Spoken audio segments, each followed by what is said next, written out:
حبايبي الحلوين عاملين ايه؟ حابه النهارده افيدكم بمعلوماتي الجميله اللي انتوا طبعا عارفينها. كالعادة صحيت من النوم لقيت الفيديو ده في وشي.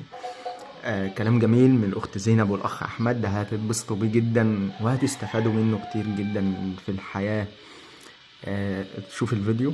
حبايبي الحلوين عاملين ايه؟ حابه النهارده افيدكم بمعلوماتي الجميله اللي انتوا طبعا عارفينها. حابه اقولك ان اي واحده بتفكر تتجوز ما تتجوزيش غير الراجل الطويل. ليه بقى؟ اول حاجه الميزه الاولى ان الراجل الطويل مهما تلبسي هيلز مش هتقدري تطولي. تاني حاجه بقى هتبقي تحسي ان انت بنت كده، يعني يقدر يشيلك بكل سهوله. يعني بصوا الموضوع عادي جدا. بص ولا حاسس باي حاجه، واقف شبح واقف معانا، اللهم بارك ربنا يبارك لنا في اصلا. تالت حاجه بقى والميزه اللي هي جامده جدا، اي حاجه عاليه عندك. يعني بص الريموت ده، بقول الريموت ده بصوا بكل سهوله ما شبش، حتى شبايه ما شبش. رابع بقى حاجه واللي هي جامده جدا جدا، انت مش هتقدري تتخانقي معاه ويضربك والكلام ده. لا مفيش الكلام ده، مش هيقدر يضربك اصلا، مش عشان انت قويه ولا نيله، لا خالص، هو مش هيطولك. يلا يا اسطى وريني اهو. بصي بصي بصي بصي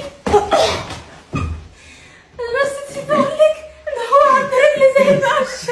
الله يخرب بيتك. ما تتجوزيش الطويل، مش حلو، مش هياكل معاك. كسيد اتبسطت منكم، والناس كلها اللي بتتفرج دلوقتي مبسوطة منكم. شكرا على المعلومات القيمة الجميلة جدا دي.